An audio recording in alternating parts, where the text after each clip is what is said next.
Book 3. The Council of the Ages.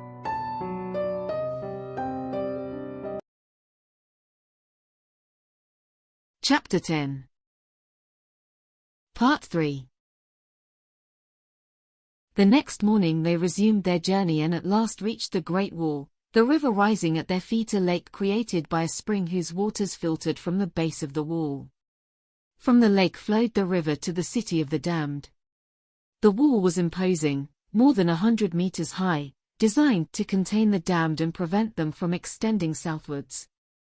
Everyone exclaimed when they saw it, it was incredible, an imitation of the one built by the gods in Itzamir.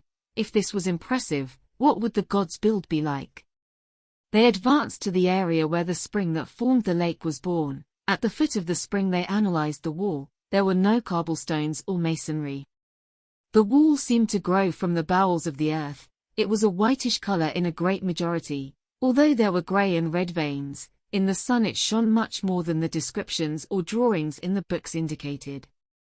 The truth is that the spring arose from a kind of rockfall at the base of the wall, some huge blocks of stone stacked on top of each other through which the water scurried. Next to it a series of fruit trees grew unexpectedly. They were mostly apple trees and others bore a fruit similar to oranges. They had found a kind of garden of paradise in the least expected place. Aris, Arion, Gosberg, Kush and Agnorak climbed the blocks dodging the water as best they could, looking for some inscription at the base of some stone block. And sure enough, right in front of them, in the highest block of all, from which the spring emanated, they found the glyph of the Hidden Ones, just as Gosberg had told them. The Hidden Ones were involved in the appearance of the wall. It may make sense, they were present at Itzamir when the first wall of the gods was erected. And the white robes? Those mags weren't the white-robed ones at that time. The truth is that the Hidden Ones do not want publicity about their actions. They surely saved Shanaris from a horrible fate and then returned to the interior of the earth. Arion scratched his head, not understanding Kush and Agnorak's obsession with the occult. So? Another lie, said the priestess skeptically. She thought that Agnorak's ideas were pure imaginations of the half-orc. From those blocks in the distance to the horizon it was easy to imagine the cursed city, with the tall towers of the castle as a threat to all of Shanaris. Perhaps the Magi helped the Hidden Ones to build this wall, but in the end only the first ones took the credit. Arion commented on this sentence, surprised to reason like Agnorak. Acquiring great power with such an action. Kush reasoned. And power, once achieved, is not something that is ceded to another in a simple way. Agnorak added as the descent began. The wall stretched from coast to coast in a straight line. It was designed to contain the damned during the night like a wall impossible to overcome before the sun rose. The currents of Turkheimak prevented them from drifting easily, plus from what it seemed the damned had a horrible fear of running water. So they were confined to the cursed city for thousands of years until Arion ended the curse. Thus the expedition fulfilled its objective. They had to return, but it was a very hot afternoon. Agnorak couldn't resist the temptation to take a bath, something that was quickly joined by Ariana, Gosberg, and Sabu. Tanya, Paulana and Arion decided to get their feet wet. Kritos like a good dwarf, the water not even to drink, while Aris and Kush watched from above the splashes of the bathers. Gulak bathed with the rest, while his two brothers ate some fruits while sunbathing. They spent the night in that extraordinary place. It was strange that such a beautiful place was born from such an unfortunate situation. The next morning they returned to Turkheimak in a relaxed atmosphere. The next 2 nights everyone laughed a lot at the stories of Gosberg and enjoyed some very pleasant evenings. The happiness of those days made Arion remember his first trip to Tame with Vanus, Gosberg and Agnorak. The last night before returning to Turkheimak he hugged his daughter who was sleeping exhausted and could not help crying. He was happy, hoping that once they finished with the demons of the Black Abyss they could make that journey again with Aris, Gosberg, Arion, Vanus and Agnorak before the half-orc left for the west.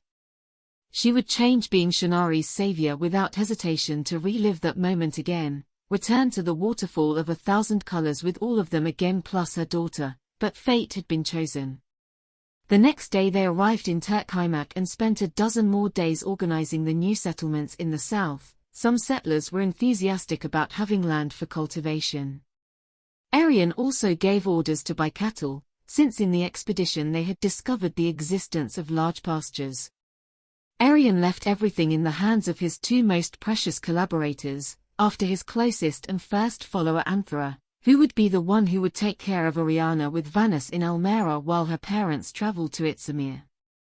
Laborers' boat arrived and they set course for Almera. Now they would have almost 2 months to prepare conscientiously for the expedition to Itzamir. While they were resting in Turkheimak, Loranthus had traveled to Almera directly to inform Dabok of what was discussed at the council and deliver the draft of the contract proposed by the Grand Council of Magic Orders of the city of Tripulia. They boarded Laborer's boat. Agnorok watched Turkheimak disappear before his eyes. The previous time he watched the flames rise consuming the cursed by the fire dragon spell of Kush on the horizon. Today he saw small boats of a few fishermen and others that came full of new settlers and pilgrims. If Arion could return Turkheimak to the splendor of ancient times, she would surely be the most powerful in all of Shanaris. The priestess of Elaban would have a power that rivaled that of the council mags and the great kings. Perhaps she did not consider herself a threat, but others did consider her as such. In addition, on the previous occasion they had left Turkheimak, they were betrayed and something hit his instinct that this time would not be different either. Paulana approached the half-orc, for the elfet had been the most relaxed days of her life. Now she did not miss her days as an elf knight. Her skin had even taken on some color and her blue eyes shone brightly. Agnorok, what do you think about? The half-orc turned his head to look at her. Paulana was happy. Having left Bordalania had lifted a weight off her shoulders. Here it was just her, not an elf corrupted with human blood. Then Agnorok looked back at the cursed city. No one gives up power voluntarily. He insisted with that idea. I don't understand. Don't worry, you'll eventually understand.